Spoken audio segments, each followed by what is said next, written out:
Thank you, Michael. And for everyone, that was Michael Imus. He's one of our Heartfelt coaches, and that was just beautiful. I can't think of any words that can do a better job at getting us to what it is we're looking for. So I just want to welcome everyone. I'm so happy to see so many familiar names that have joined and some that we don't know. So we'd like to welcome you if this is your first time to Heartfelt Presence or Three Principles.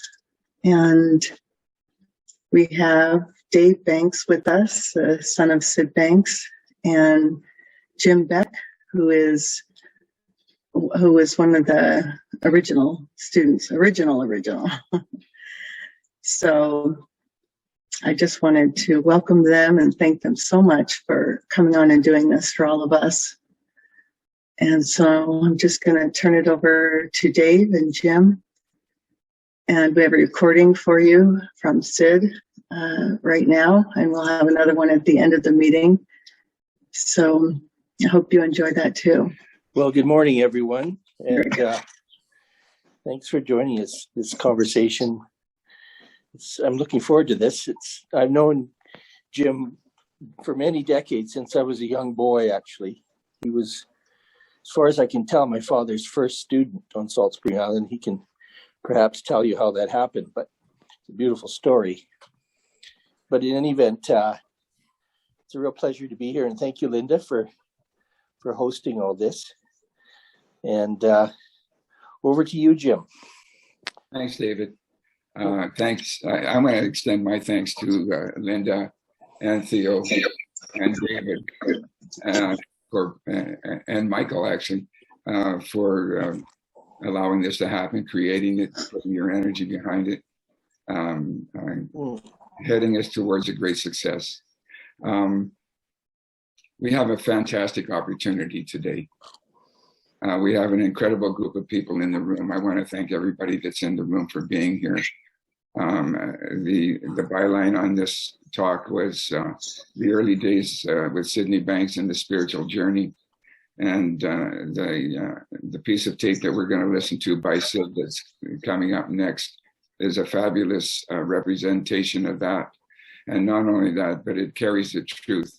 It's a tape that delivers pure truth. And as individuals and as a collective group, we have an opportunity to raise our consciousness right now. And I appeal to everyone that's watching to take those words to heart. We need your energy. We can raise our consciousness in the room. It's not a big deal. Just focus on the words and let them flow by you. Listen for a feeling, and we can't go wrong. And when I say doing that, I mean, please, let's get into the now, right now. Oh, let her rip. The tape you're about to hear was made when Syd was speaking at Shawnigan Lake to a bunch of the Foundation people, and on the other side is when he spoke to the Victoria Centre. They were both made in July of this year, 1977.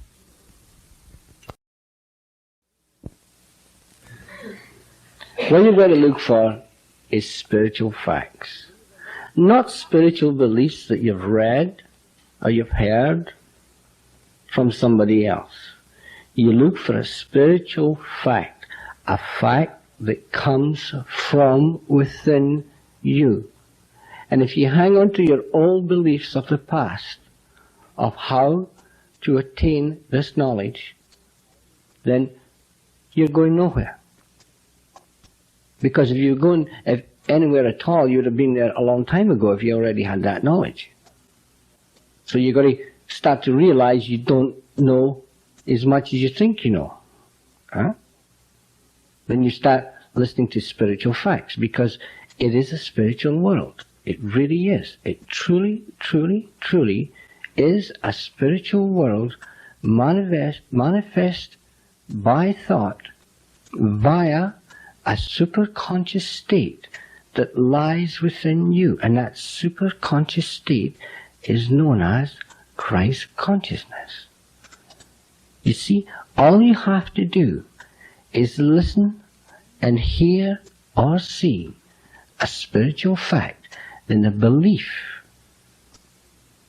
changes into a fact. And the difference between a belief and a fact is a belief is dead. A fact, when seen and heard, the breath of the very essence of life itself is put into that belief, and then it reflects and changes into an absolute fact. This is touching, for the first time, the Christ consciousness that lies within. When you start to realize this, you start to realize there's nothing to do to find your happiness. All you have to do is live. And the spiritual realities which you are tapping will take care of you. Because you are a microscopic part of the whole. And because there is no separation from the whole, you are. And all you're doing is handing over your ignorance of yourself to your inner self, to realize that the inner self was what we call Christ consciousness, which is attached to what we call God, which is all one. Mankind, Christ consciousness, and God are all one. The only thing that separates them is our mind with the ignorance of its own divinity. What we see, we think is real. And it is real. Because it is a separate reality. It is a reality we call life. But the creator of this reality, as we know, is inside. Because it is a spiritual reality that lies within, which is the creator of all things on earth, which is known as God, reflecting and playing his game via a conscious state, which every living soul has and is at all times.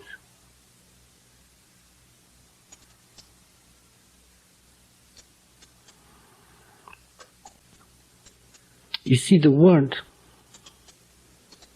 is a very beautiful way to guide people home. But the word itself means nothing. It's beyond the word. Because when truth leaves the mouth, the second it leaves the lips, it is no longer a fact. It is no longer truth. It's a belief. It's a concept. It's an idea. This is how truth is hidden from mankind. It's a perfect game. Because you can't hear it from your mind, from your own thoughts. You must clean your mind and let the past, which is controlling you now, let it drop away and see here and now. Because seeing here and now is the only time you will ever see the true meaning of Christianity, or the true meaning of finding yourself, or the true meaning of finding God, or the true meaning of what life really is. It's you see, the beauty of seeing this, as soon as you start to see spiritual facts, then you start to see the world in a clearer, more understanding, more loving way. And as you start to see the world in a more loving and understanding way, then your insecurity and your fears and your jealousies and your hate and all your negative behavioral patterns will stop, because you will start to see what is. You'll see the beauty that really lies in every living soul, the oneness. You'll start to see the spiritual facts. As you start to see them, your life will become what you really want it to be, because you'll start to realize that you are the creator of all things. Not you as a body, you as an inner self. From here, the creation inside you. Inside lies the secret to all problems in the universe. Really, you don't have to go anywhere or listen to anybody, because you have the secret. You have the absolute within you at all times. So I'll just say a few words about that particular recording at Shawnigan Lake. Firstly, Jim and I were both there. I was very young. It's a beautiful setting on a resort on a lake on Vancouver Island. And it's very special to me as well, because the person introducing the tape is actually my late mother, Barbara. And there's only a small handful of recordings that have her voice on it. And this was a weekend event in the summer of 1977. And I can still remember it. Even though I was very young, I can still remember it very vividly. It was a very powerful talk that my father gave, and there was water skiing and tennis, and all. People were just in a wonderful state of mind. And that's how I remember the event. Jim, can you add anything to that? I have the same sort of memories, David, after the event. It was the kind of thing that your dad did, or had us organize, or organized a few times, and they were full of fun, and also they were very ordinary. It was like a family holiday or a family weekend, and that was kind of juxtaposed with this incredible spiritual talking that Syd was giving during that weekend. To be honest, listening to the tape now, and when we listened to it last night, it's hard to speak for me. I feel really touched by what I've just been privileged to listen to, what we've all just been privileged to listen to. It's like, how do you follow pure truth? But we do have a series of events that still to come in this talk, and there's going to be a follow-up at the end of this session that continues on for another 10 minutes or so. And I look forward with great anticipation to hearing what comes on that, because to me, the level is shot high from the words of Syd. So direct, no punches pulled, right to the point. And in a way, there we have the term coming out, Christ consciousness. And that hit me when I heard it last night. Christ consciousness, not religion, but Christ consciousness. What Christ consciousness means is the consciousness that Jesus went to when he had his enlightenment experience. And the consciousness is that level of consciousness that comes through enlightenment. And what he saw was the mind of God.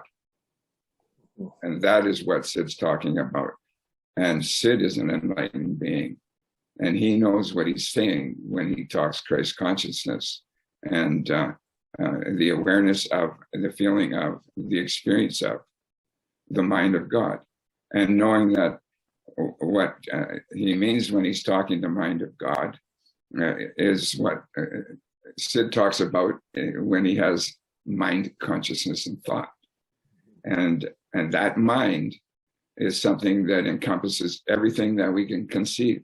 It encompasses every thought that we can have, everything we do. Every member of humanity is part of that mind, and we are all connected to it through our inner voice, which is another point that Syd was talking there.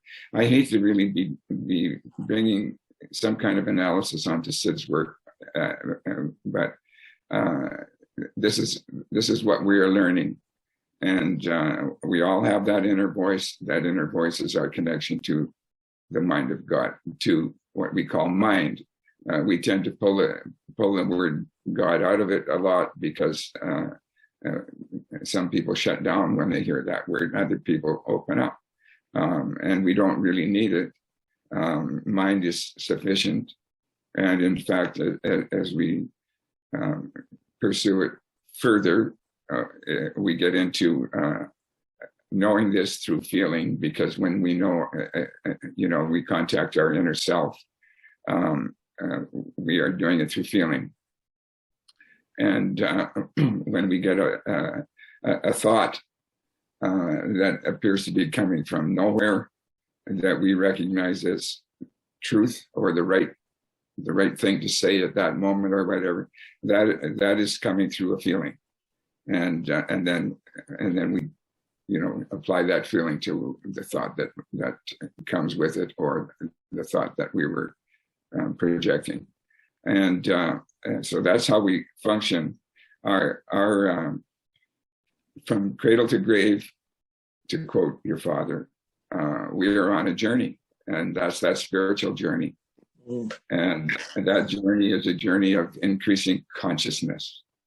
And the higher the level of consciousness goes, the closer we are to coming to our destination. That doesn't mean our journey's over, actually, if and when we reach this destination, and we will sometime. It may not be this lifetime, but that's where we're headed. And that is the ultimate level of consciousness that we talk about, is an enlightenment experience. And that is what he's referring to when he uses the phrase Christ consciousness. But the feeling that accompanies this is a feeling of unconditional love. And if we want to boil it down, if we simplify it, we have the three principles: universal mind, universal consciousness, universal thought, and those principles become one. And that oneness includes everything. When we have mind, it includes all of us, everything, and our awareness of it is our consciousness. Thank you, by the way, to everyone that's here for bringing your consciousness and contributing to the collective consciousness of this moment, and in fact, to humanity.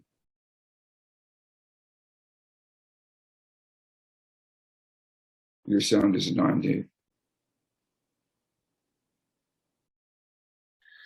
I think we'd both agree, Jim, that we both feel very privileged to have spent as much time as we did with my father. Absolutely. Yeah, it was, a rare privilege indeed. Mm-hmm. And I know people tend to get hung up on words a lot, and language, but you will remember he emphasized many times to be careful of that, cautious of that it was about the feeling and beyond the words, and don't get too hung up on the language, whether it's universal mind or divine mind or whatever. And of course, the language did change a little bit over the years, but the message was still the same, and the message is still as timeless as it was then. It's just as powerful today as it was that summer day in 1977. And that's the beauty, that even though he's no longer with us, those teachings remain as a gift to humanity. And it's something that people can treasure and for years to come, hopefully. Beautifully put, David. Mm-hmm.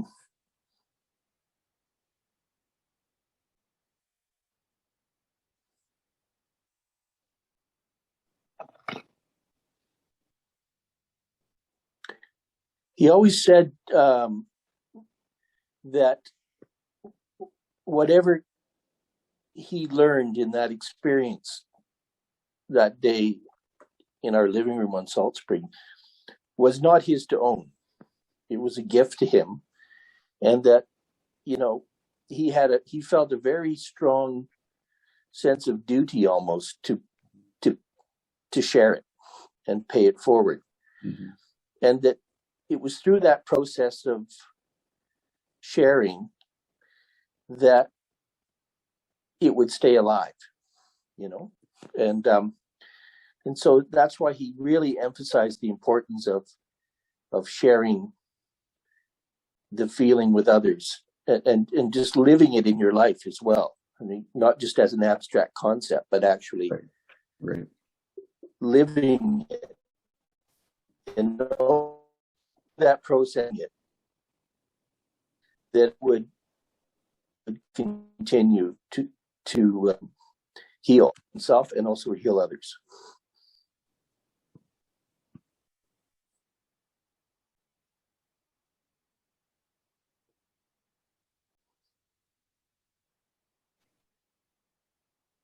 Do you mind if I share my story, Dave? Yeah, sure. The day I met Syd Banks, it can be so long. I'm going to try and shrink it a little bit. It's a great story. Yeah, I wasn't, I wasn't aware that even when I was in depression, I was barely aware that I was, depressed, but I certainly was at the time that I ran into your mom and dad. And I'd had a failed mission over in Vancouver. I'd left Salt Spring on my own, trying to raise some money to finish off our little home. And for Pam and I to carry on with our lives. And quite likely that would have been done separately. We were growing apart rather than growing together. But that's beside it. That's just to paint our picture. I was on a ferry late at night, coming home from that failed mission, and I was in a state of agitation, walking the decks, kind of crazy, really.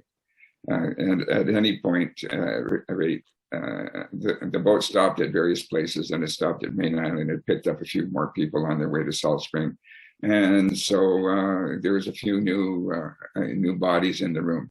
And it was easy for me to see that, since I'd walked that deck, 10 or 15 times already. But I entered the front stateroom, and in front of me, I saw, two new people. They were sitting in the front row. I was coming in at the back of the room. Their backs were to me, and what I saw it stopped me in my tracks. And it was not what you would expect in terms of what I saw. It was two tired people on the boat finishing their journey at around 11:30 at night in the dark. But what struck me was the love. The two heads were together, like you often see, or not often, but occasionally see people who are comfortable with each other, maybe parents and their children, or a couple. And this was to me, an older couple. They were older than I was. They were, around in their early 40s. But the love was undeniable. And I lost my, self-importance, in a sense, to explore this rather than to mull over my racing mind that I couldn't even sit down. So I had to take a look, and I had to walk around in front of these guys and see who are these guys? What's going on here? I didn't make contact. I just stole some energy, you might say. That's what it was. The journey ended. I had no ride home, no vehicle. It was about midnight. I walked to the edge of the parking lot where the last light was before it went into blackness, and I stuck my thumb out, and cars came by, and this old, 49 GMC pickup truck pulled over and offered me a ride, and I got in, and here it was Syd and Barb, the people that I had seen in love. And that began a night of, the night that changed my life, you might say. How are you doing, says Barb. I spill my guts. They're compassionate and kind. And then Syd starts talking about who knows what. Would you like an answer, or is there something that we can help you do, or this and that? And I can't remember. But by the time we got to my driveway, I said, "Come on up. I want to hear more. Let's go. I'd like my wife to hear what you're talking about." That must have been something pretty good. They did it, tired as they were, because Syd was in a place where not too many people were saying, "Tell me more." Barb had heard, she had changed, and that was wonderful. The people that they just left on Main Island, that was her brother and brother-in-law, or sister-in-law rather, and they were intrigued. So that was starting to happen for them. But there was Syd and Barb. Of course, Syd jumped on it. He wanted somebody to hear him. He had been looking for at least 10 months, and people were not responding. It was not resonating. They could not get past the fact that they knew Syd and who the old Syd was. And even though some people had, couldn't recognize him, they still hadn't given up their idea of who Syd Banks really was, and that this was, temporary or whatever. But they certainly weren't giving him the opportunity to talk about this sort of thing. So they came up, we talked, we had long conversation. I'm saying a couple of hours. This was in the dark in this little log house that we lived in. And in the end, they had departed. They invited us over to their place. Syd was interested in us.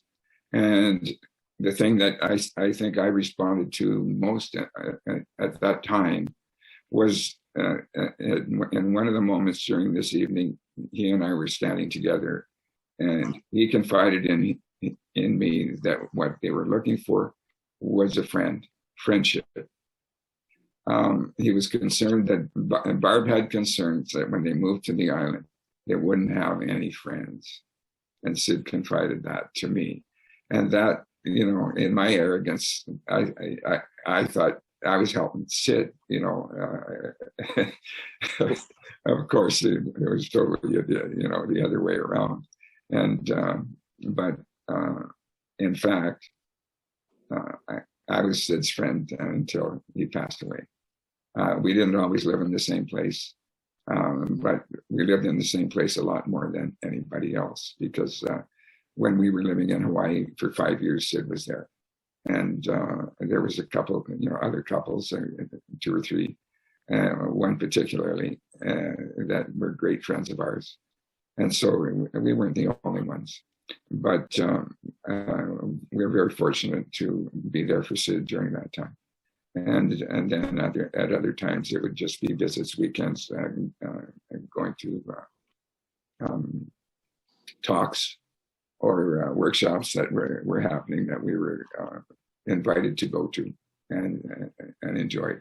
And in the early days, my wife and I did an incredible amount of sharing to people who, were searching, and we had changed. So we were examples of change, and that was beneficial for Syd, that it was not just what he's talking about or what he said had happened to him, but there were others around who had changed as a result of what he was sharing. And of course, newcomers coming in were looking for that. So that was, a wonderful time in our lives when we were sharing the most. And it was a spiritual sharing that was going on. More, the language is more directed to the kind of thing that we heard on that tape, as opposed to what can be termed a psychological approach. It does not mean it is less valuable, or that it is not talking in the direction of spirituality. But Syd was taken by the suffering that was going on in the world, and he knew that what he had to offer would alleviate this suffering wherever it could be heard. And he also realized that some of the suffering and the suffering people that were going for help were really led into deeper suffering in the psychological, the profession of psychology. So he struck out to help psychologists, help heal psychologists, so they would be in a position to truly help heal their patients. So that's what I've got to say at this point. There's a couple of neat things about that story, Jim. One, if I got it right, is that you, my parents, and Linda Quiring were actually sitting in proximity to each other on that ferry that day and didn't know each other.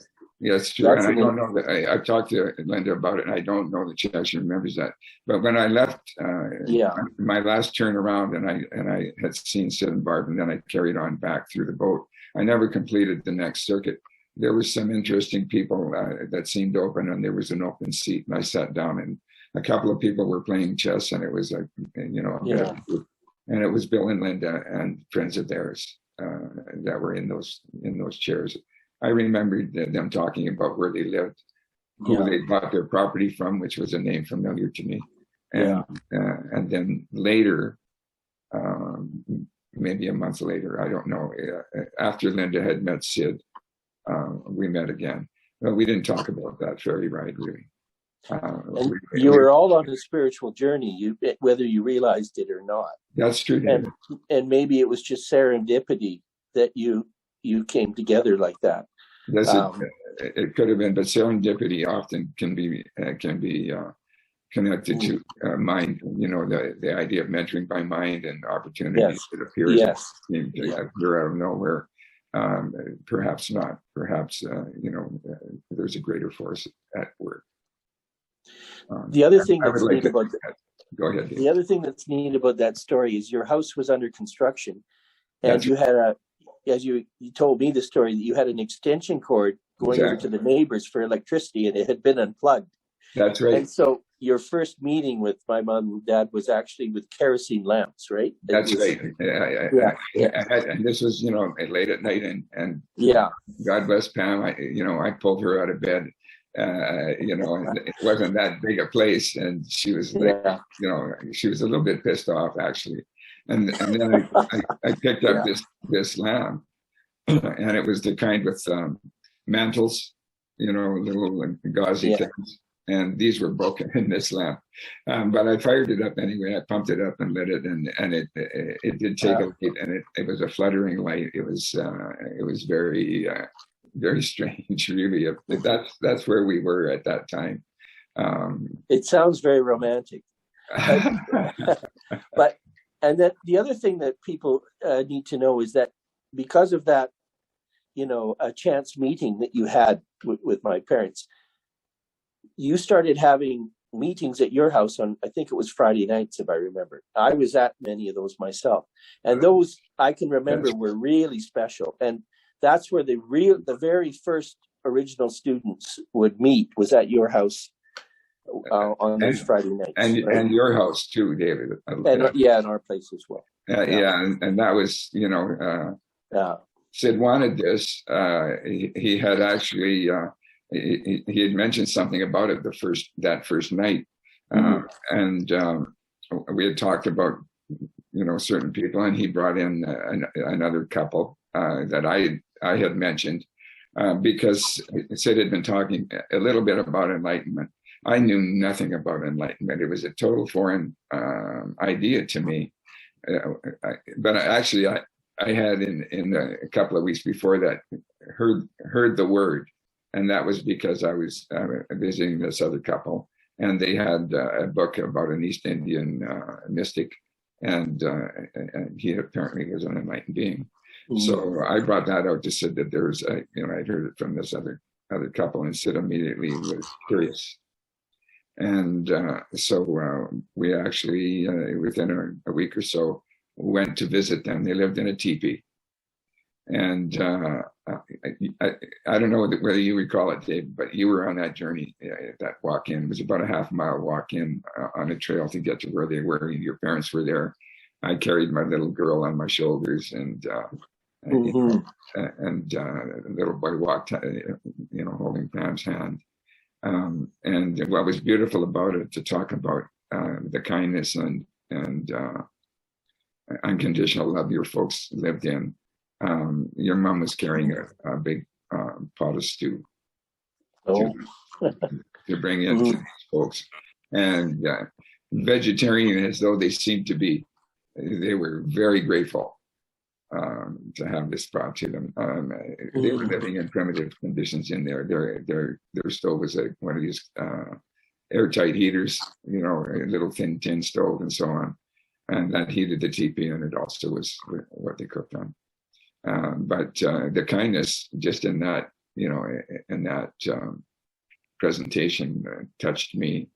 And so they became part of the group, the Friday night group. But before the group started, Syd had actually put an ad in the local newspaper, the Gulf Islands Driftwood. And it was mentioning that he wanted to start this group, a Friday night group, based on higher consciousness. And he also put in it that this group would be conducted by a person who was himself enlightened. And the result of that was a meeting. People responded, and the couple from the teepee came, and acquirings came, and the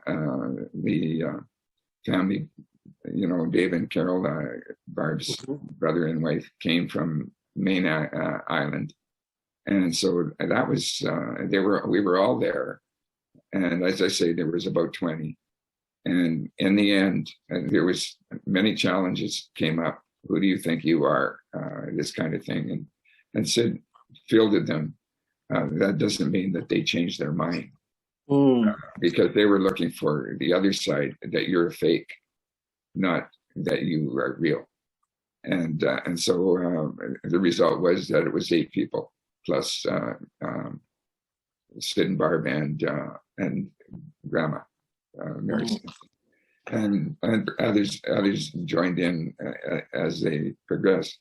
And the beautiful thing about Syd, for these meetings, this is a guy that people would, if they really knew, as they know of Syd now, they would give a lot. They would walk a long ways to have a meeting with Syd Banks.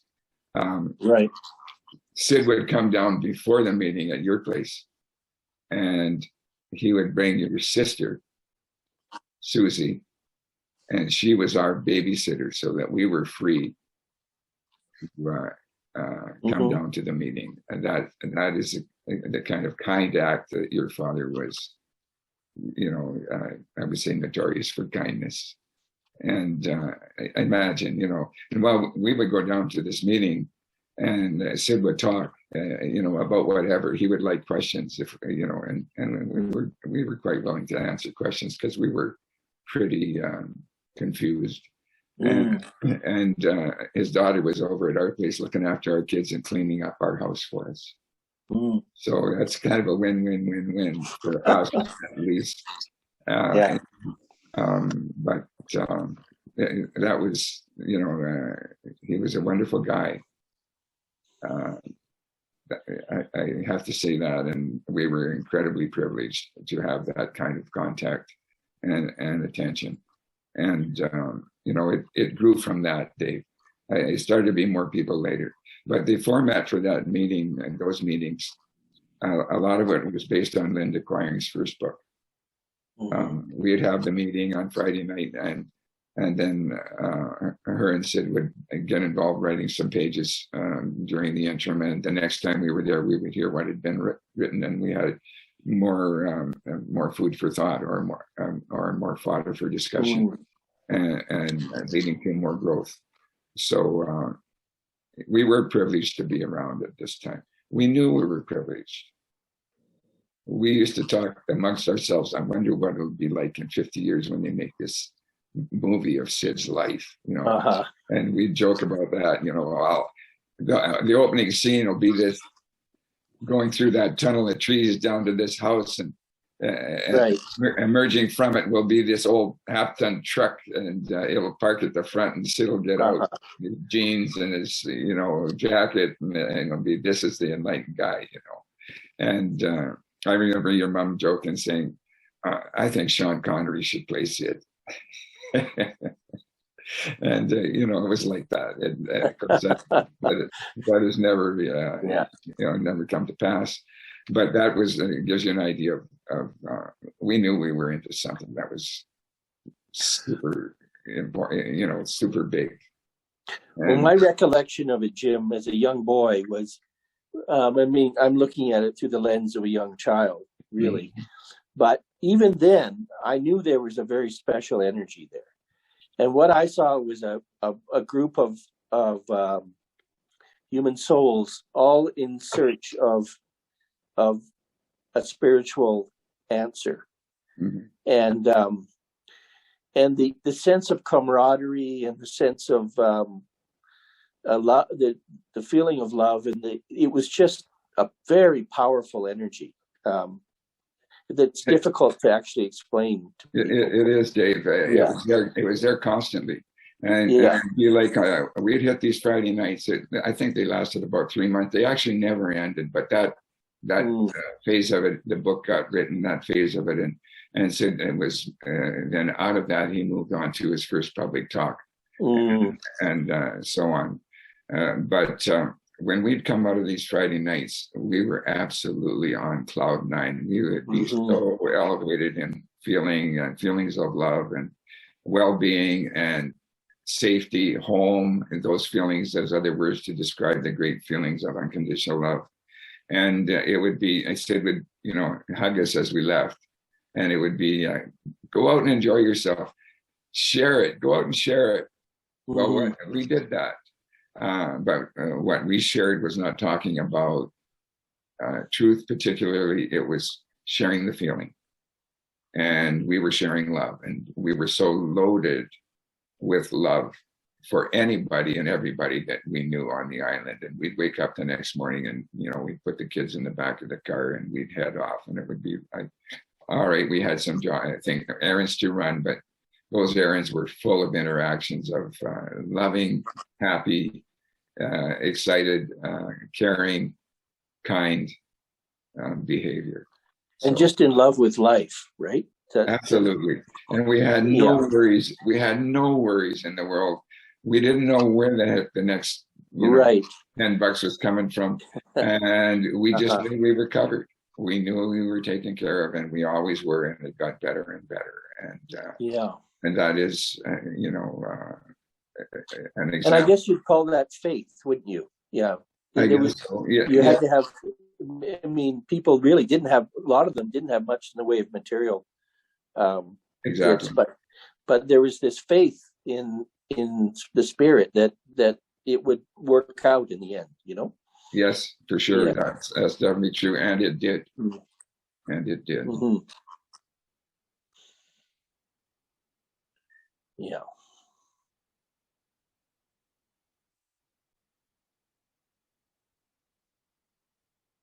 How close are we to the question? Is there a question segment coming up here now? Or a comment, either one. Comments, yes. Oh no, we have more. We have a lot more time to go here. All right, let's. Well, we could take some questions and comments now, Jim. Let's do it. With that. Let's do it. Yeah. Yeah. If you want to start with that, people can. I have everyone in gallery view. Just raise your hand, and we'll we'll open up what Wendy had asked. Hello. Thank you so much for hosting this lovely event. I really appreciate it. I'll tell you, when you were speaking, Jim, about the good feeling, and Yes. this was the first time, maybe I'm dense, but I've been following this conversation for about 4 or 5 years now. This is the first time that I ever recognized that good feeling that I have is meant to be of service. It is not meant for me to sit around and go, aren't I just chill? Doesn't life feel great? I'm so glad to be in higher consciousness. And I just can't tell you how much I appreciate that. I can't tell you how much I appreciate that. Well, thanks so much for saying that. That's powerful words. It's really a great observation, and I think it can be taken to heart by all. Really, nice. It's a nice feeling for you, and it's nice to share. And that was also the message of my father. He was in service, totally, 100% in service to others, and the message was, go out and be in service. You go out and be in service to others, and in doing so, you will reap spiritual benefit from that. Yeah, sure. That's exactly how you do it. Mm-hmm. Yeah, sharing is the way to grow. Mm-hmm. And I can testify to that. Throughout the decades that I began sharing during the first 4 or 5 years, and the first 2 or 3 years, I was really on fire, you might say. Pam and I were, and then we left the island and made furtive efforts to share, which were sort of not caring about the people that we were wanting to, as we put it, share, not respecting where they were, not respecting that they may not be ready to hear this. And we ended up closing up a lot, and the sharing was between us and when we went to Syd's events, and when Syd was around, of course, and our family and our friends, and in our jobs with students that we were working with. But it was on that level of service as opposed to guidance inside. And really, the thing that's put a fire under me recently has been this Heartfelt Presence website, which has given me an opportunity to talk to people who want to listen. And it's made all the difference for me. And I felt myself coming alive, reawakening, and growing tremendously in my own level of consciousness, which I am incredibly grateful for. And I pay homage to Heartfelt Presence almost every hour that I spend on it, because that's one of the main things I have to share with the people that come in the room. Is if you want it to carry on, you want to go deeper, you've got to indulge in sharing and be of service and share what you're learning, and that is the best thing that you can do. And Jim, we talked about this the other day. I think is that there's sometimes a misunderstanding of what that means. Mm-hmm. It doesn't mean you have to share in some formal capacity, as a a counselor or something like that. But what he meant by that was just to live the spirit with in the way, just share it in your life, no matter what you're doing. It doesn't really matter. That's right. What your vocation is, or but I think it's Bill Pettit once said that he was working in a psychiatric hospital, and the person who made the most positive difference, and healed more than anyone else, was a cleaning lady who worked in the hospital, who had this tremendous, loving, positive attitude. And she would go in and she would just cheer everyone up. Absolutely.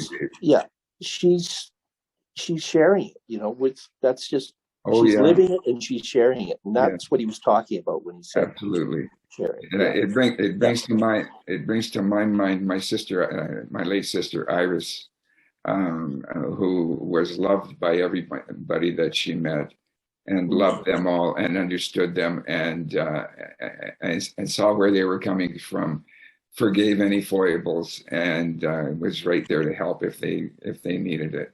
And you know,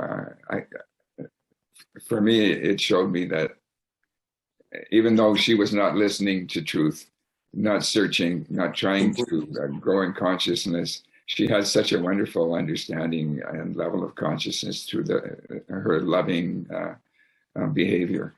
And it really, I always knew she had something, but it helped me realize more how deep she really was. Yes, for sure, David. Live an ordinary life.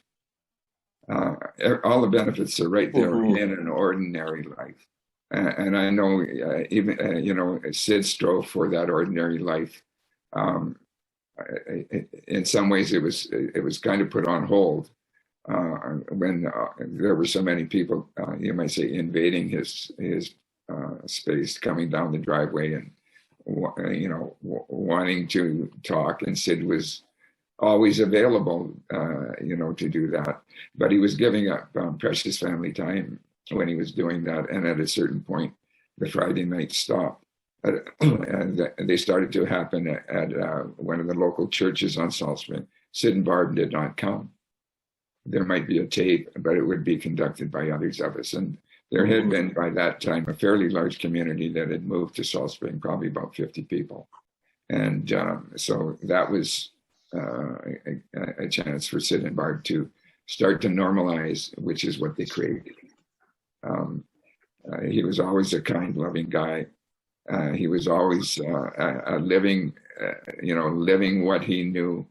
The stories that we were talking about of the Secret Santa at school, you know, making sure everybody had Christmas gifts at the local school with and doing so anonymously, nobody know who it was. Or that when you were sharing with me about that single parent mother, a young lady that was having a heck of a time making ends meet, and Syd got wind of it and would secretly leave groceries on the doorstep when she wasn't home. It never wanted to be known for it, but he was kind and loving, and yet wanting to live, you know, he was living as an ordinary guy. The message, Jim, was always to stay in a state of grace. And as long as you're in that state of grace, you can't help but be in service to others. And and you know, in that case of that young single mother, I knew her, and I didn't know my father even knew her, actually. And one day she said to me, somebody keeps dropping groceries on my front door. And she was having some mental health issues as well. She had 2 young children. And I said, oh, really? She said, yeah, it's been going on for ages. I don't know who it is. I come home and there's these bags of groceries there. And I said, wow, that's interesting. I found out quite a bit later that it was my father who was doing that. I didn't. That's something. Yeah, it's a neat story. I love that story. And we have a couple of questions. If you want to take one from Marlene.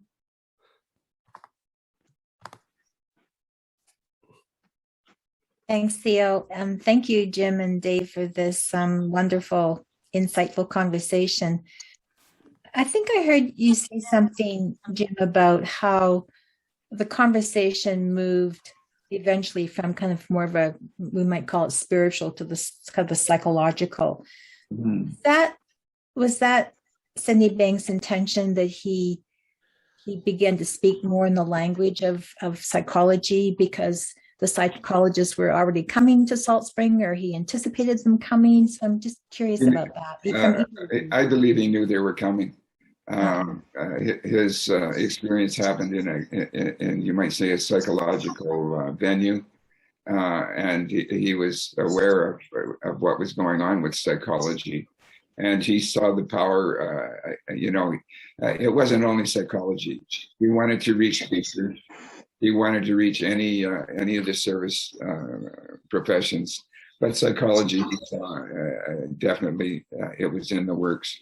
And one of the first places that he did outreach was was to University of BC and psychologists in that department. And there was one fellow that did pick up a bit on it and came out to Salt Spring to check it out, and was,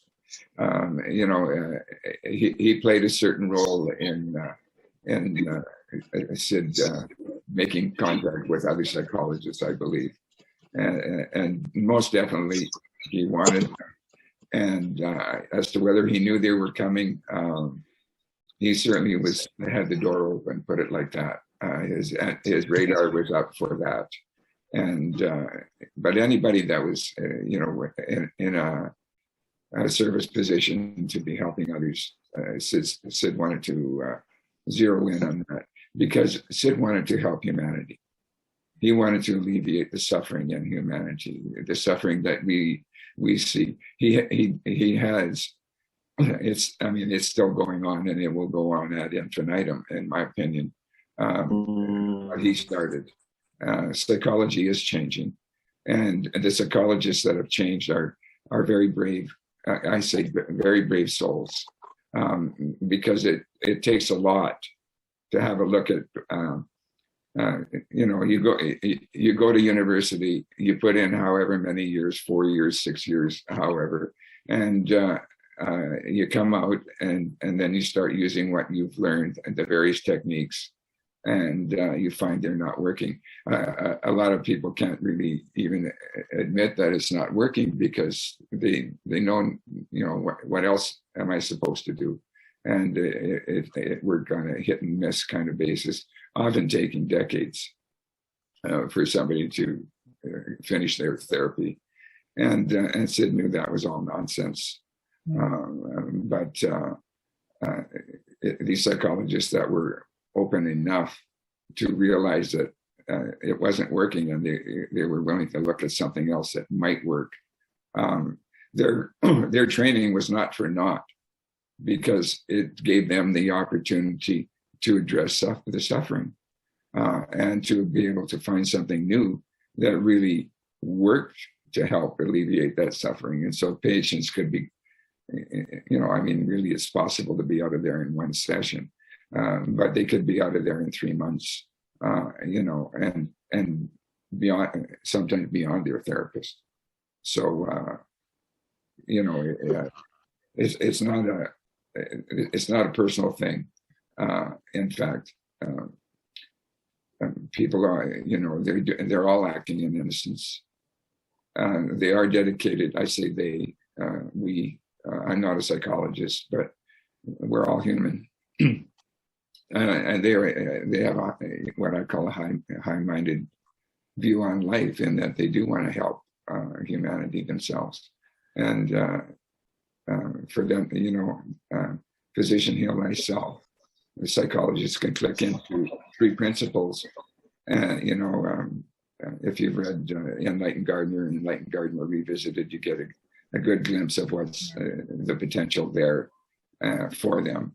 And it'll be wonderful when there's a university faculty that there's 3 principles as a process that they want to teach and explore and teach and share. Jim, I'll give you my take on it.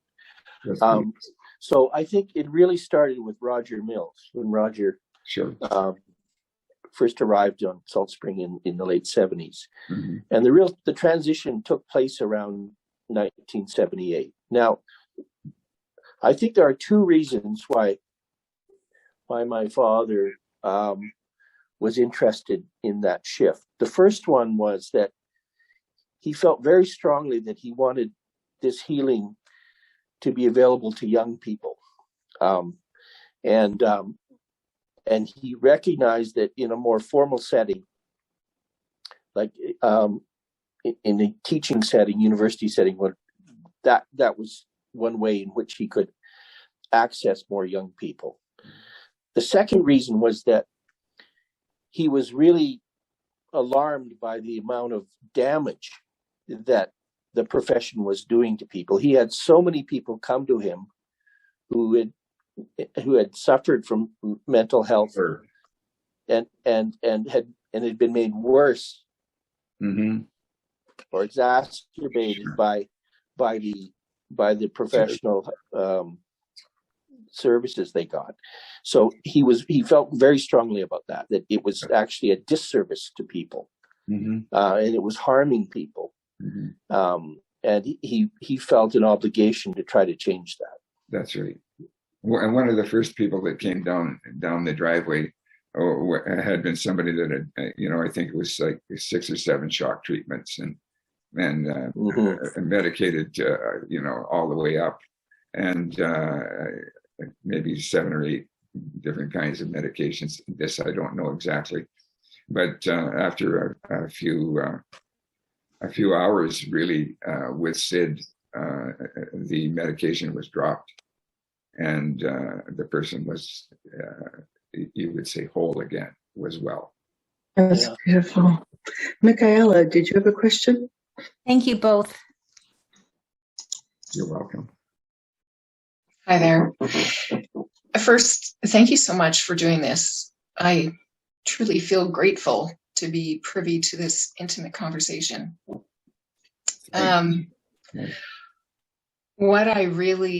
What kind of struck me in your story was how Syd continued on even after there was a group of 20 and it dwindled down, and he was challenged.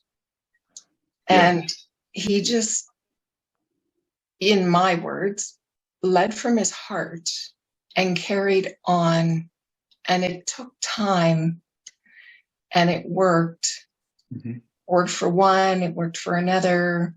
Sure. The connection. And I must say, it's in such sharp contrast to today, where there's this expectation of everything happening very quickly, a lot of manipulation of words and strategies and systems, and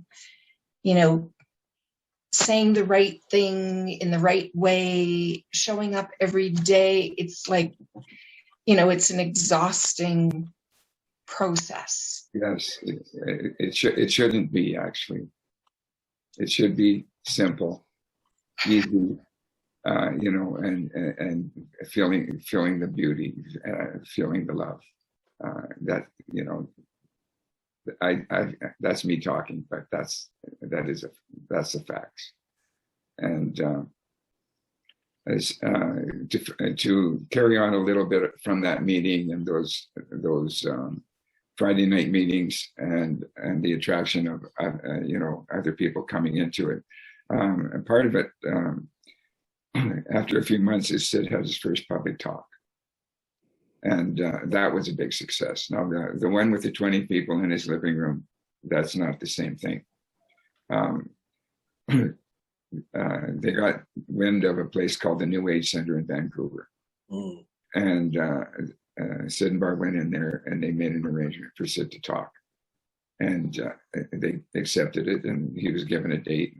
I believe it was in early January, after I'd met him, the following summer. But anyway, we were there. He wanted us there. We came. We were privileged to be there. And there might have been another couple, and I believe there was, that came along for this event. And I think there was about 50 people in there, and they were just strangers, searchers. And Syd made a very powerful talk. And when this was over, there were people actually that moved to Salt Spring, 2 or 3 at least. And out of it, then we worked. It went into a little what you call these weekends. It was a weekend, and it was in Vancouver. A lot of the people from that first talk appeared at this. There's probably over 20 people. People from Salt Spring came out too, and it was another beautiful success. And it was, Syd talking for a while, and then we'd go out for lunch or whatever, and then come back and do more. I believe it was an overnighter. I think we did it for about 2 days. And again, there was 4 or 5 people that showed up on Salt Spring. They just wanted more. They had been touched. So it started to build at a faster pace. And the next one was the Gathering of the Waves, which was the next big one. There were other visits then. There was a group forming on Main Island by Dave and Carol. They got neighbors involved, and actually one of the greatest teachers came from there. And there was a group in Nanaimo where Elsie still lived. And she had got this started, and Syd had been going over to there. And another one in Vancouver. But anyway, I'm not sure on the timing of these groups, whether they were before Gathering of the Waves or not. But Gathering of the Waves was a fabulous event in a sense. A whole bunch of us went out there with Syd and we stopped at Main Island on the way, picked up a few more. And there was probably 20 at least or more people that knew Syd and had been touched by Syd and wanted to support him. And in fact, even my wife and I were involved in actually setting that thing up. We had to take a trip into Vancouver, and nobody that we talked in terms of organizers were really open to having Syd there, because Syd was enlightened, and nobody could believe that there would be an enlightened man out on Salt Spring Island or anywhere in Canada. It was just like, you're crazy, And anyway, we invited this guy out to the island to meet Syd and so on, and it became set up. And so we all arrived there, and it was like a convention of various, Sufi dancers were there, tarot card readers were there, Hare Krishnas were there, and that was the kind of makeup of the crowd. And there was a lot of people there, at least 1,000 people. It was an outdoor event with a kind of a band shell or something to speak from. And they kept putting Syd off. And they would put somebody else in ahead of them. The organizers were still stalling. They were afraid it was going to cause conflict out there if Syd claimed enlightenment. However, he got to speak. And the place went quiet, and they all listened. And it was an incredibly high spiritual talk.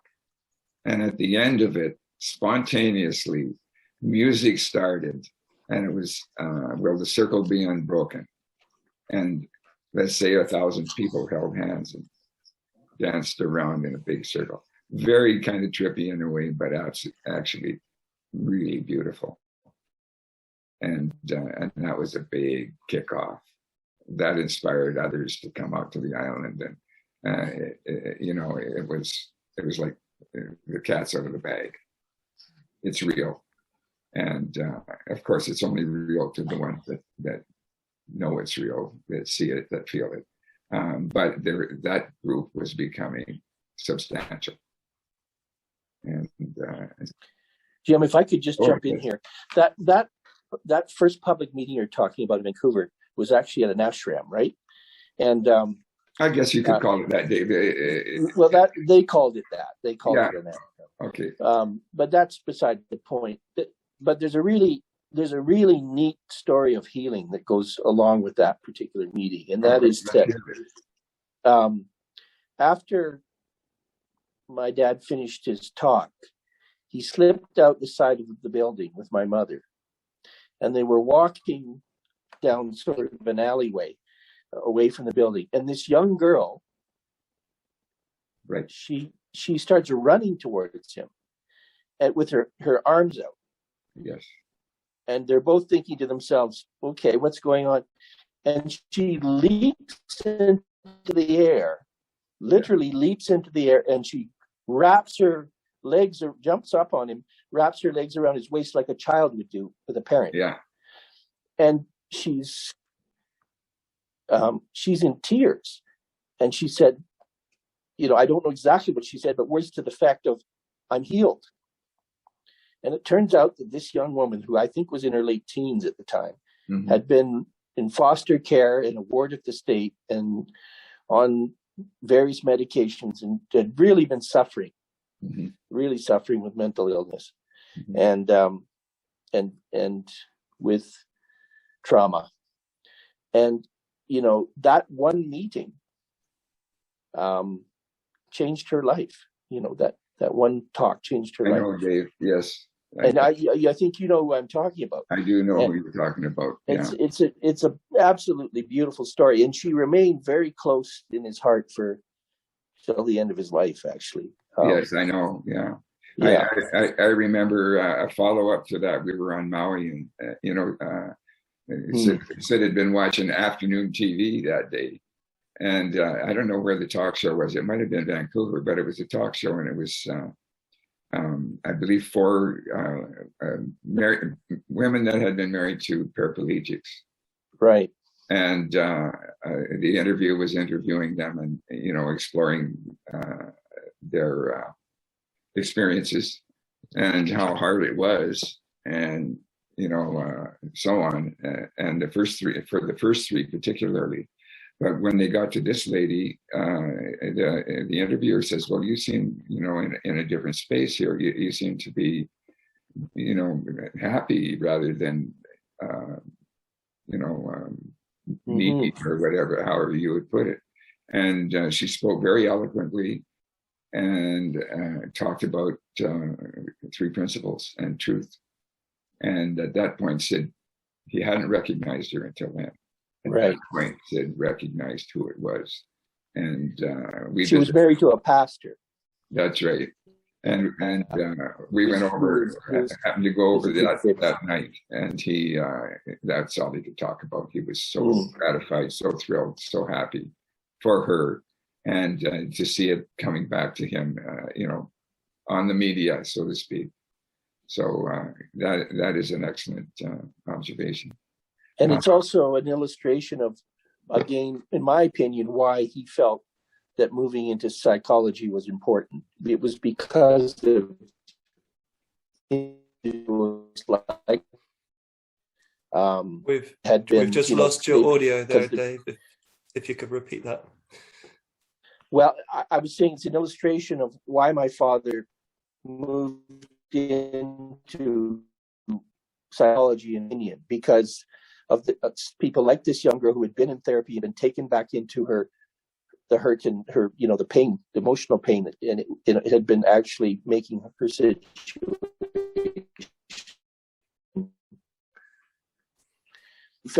He felt like that was a real travesty. Yes. To do that to a person, yeah. For sure. So we have a comment. Yeah. We have a comment in the chat. From Alan Flood, who says, thank you so much for your story, Jim. When I first encountered Syd in 1978, I felt more safe and at home than I'd ever felt in my life. His older tapes bring that feeling back every time. Thank you again. Oh, that's very nice, Ellen. Thanks for your comment. How are we doing for time before we put on the last of that? I think we have time for a short question. Okay. Does it seem right? Yeah. Yeah, we have time for one more question. Or anybody... a shorter answer. Or comment. Yeah. Yeah, we had said, if you want to share a story of how Syd's teachings have helped you, or any comments you want to make.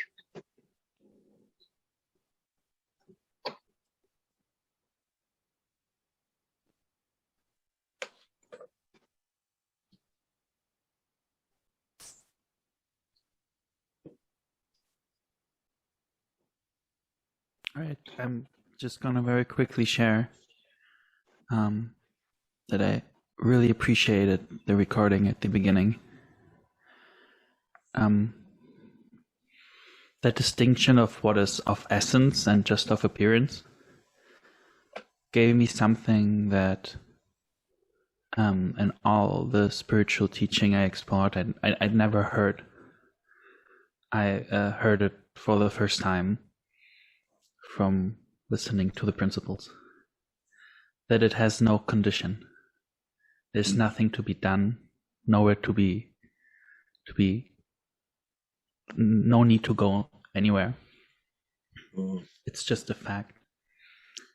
And that came with a feeling of being at homeness that I never quite experienced in my life before. So I truly appreciate that clip. Thanks so much, Michael. I look forward to the next part of it too. There's a little bit more to go. There's about another 10 minutes. And it's gratifying to hear that from you. And thanks for sharing. Thank you so much. Another comment from Paul Hickman. He says, good to hear Sydney talking in a more spiritual mode. All the times I've heard a Syd Banks vid or audio, he has been almost apologetic about mentioning God. Oh, he would refer to God, but appear to be a direct witness. I could be wrong, but this audio tonight left any hearer in no doubt whatever, that not only did he acknowledge God, but had a personal relationship with him. Thank you for this factual eye-opener, a great insight which can be used to springboard off into the formless spiritual world. I read recently that it was easier to come out as being gay than it is to declare a spiritual awakening of any kind. COVID has caused a spiritual vacuum that we can really help people with their spiritual needs by being alive as a witness to the three principles. Thank you very much, Paul. Oh, that's very eloquent. Beautiful words. Wonderful words of gratitude. Thanks, Paul, for contributing that. That was I would nice. just say on that one, Jim, that I was actually there when my father had his enlightenment experience. I wasn't like right next to him, but I was in the house at the time, and I do remember the event fairly well. And he did say, he repeated over and over afterwards, I'm home. And he did say to me that he felt like he had touched the hand of God. Okay. And that he had had a form of spiritual death and rebirth. Yes, I've heard that too. Yeah. Nice. So there's no question at all that he felt like he actually reached that point of being one with the Creator. Yes, indeed. Mm-hmm. And now I think it's time for us to play the second video. I've seen it, you know it, but there's never a name to knowing. Never. Never stop. Never falter. Keep wide open to new experiences. Don't let yesterday's thoughts stop you from reaching this place called heaven here on earth. You must keep open. And the more you keep open, do you know what that is? The more you keep open, and another word, it's called faith. And faith is power, whether knowingly or unknowingly, manifesting itself directly from what we call God. And the more you see the results, such as you people losing your sicknesses and all your problems and everything's been taken care of and your businesses will all be taken care of and you're taking care of your children, you know that. The more it proves itself, then the more courage you get to get deeper until someday the trust comes so much that you absolutely give up the search totally and just live in a world of true love and true understanding, knowing that Everything that happens will be absolutely perfect, and it will be. And it will be, because you'll find the secret to perfection. You find the secret to perfection. This is what Christianity does. It leads you to the perfection of life, beyond the mind, to the inside, and find this perfection of life. And as you travel down this road, you become your own psychologist and psychiatrist and theologian, because you're beyond anything like that. That's on the mind. We know better. Christianity's inside. It's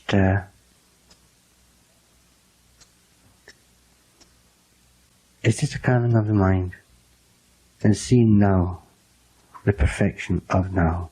For a microscopic second, this is what you call a flash or an insight.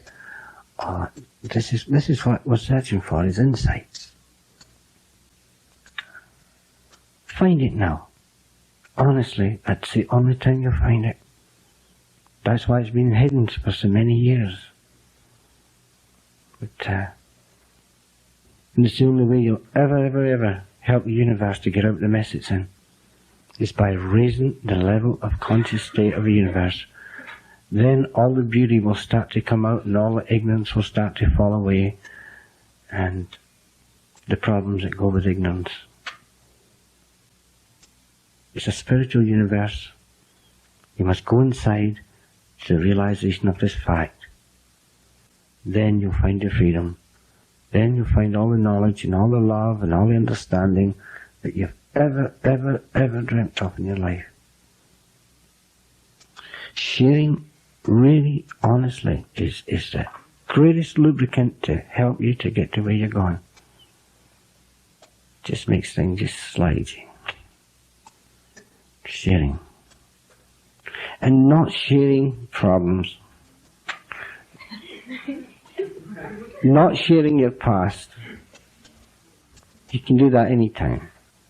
But sharing the spiritual facts that have happened to you, or the spiritual facts that lie within yourself, that's where it's found. Not anybody else giving it to you. Nobody can give it to you. Do you know what you're really searching for? It's lost feelings. You're searching for lost feelings. Feelings that you forgot exist. Feelings that are so far beyond your imagination, they're long gone. And this is what you're searching for. So what we do is to try and search for information to try and find those feelings. Well, that's going backwards. You find the feelings, and these feelings turn your knowledge into a true reality. By accepting the very feeling with the knowledge, you step yet further into the state of meditation to realize more of God, more of life, more of happiness, more of the universe. Once again, you've risen a level of conscious state. Don't be afraid of feelings. Now, I don't mean to go around and prove to yourself that you've got feelings. It's nothing to do with outside feelings. It's inside feelings. It's feelings that you know that you don't have to go anywhere to find your happiness. That the feeling already exists. The only thing that you've hidden the feeling.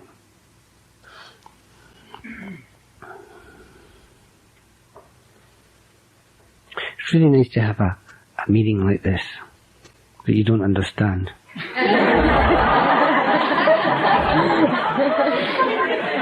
Because you can guarantee the benefits are coming. They're just coming.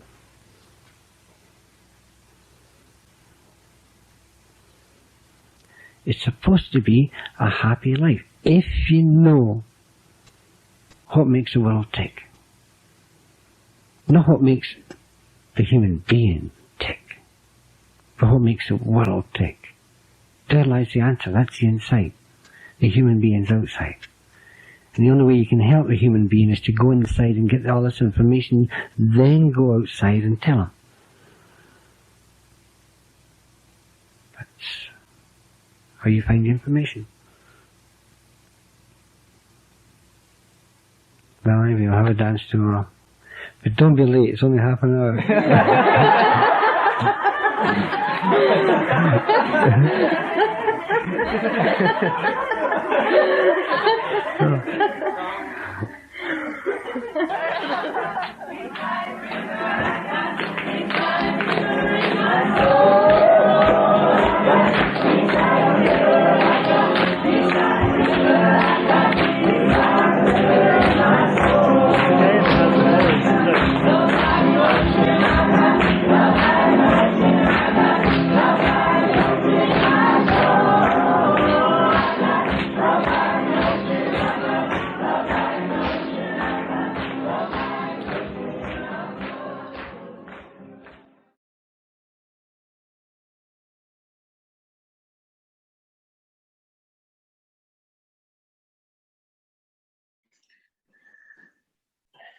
You know, Jim, what came to mind to me listening to that, I'm going back to my father's comment after his enlightenment experience that I'm home.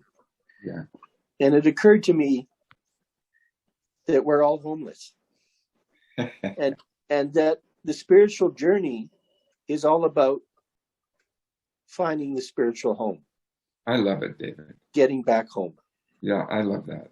Yeah. Very nice. I'd love to thank everybody here. Thanks so much, everyone in the room.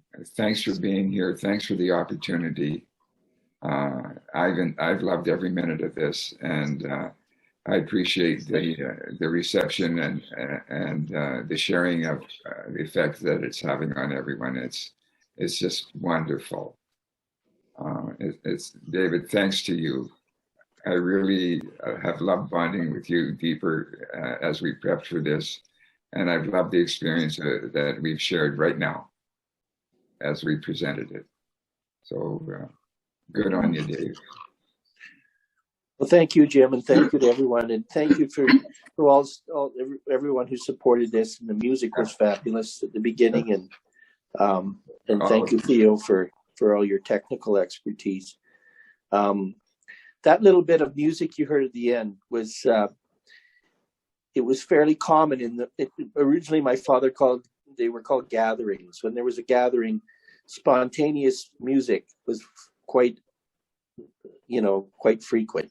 Yeah. And folk or gospel music. And it's, for me, I love hearing that. It's really beautiful. Oh, it was great, wasn't it? Yeah. Well, thank you both. I just know how much it's going to help so many people. And we'll send you the comments after, because we're getting a lot of beautiful comments about this right now.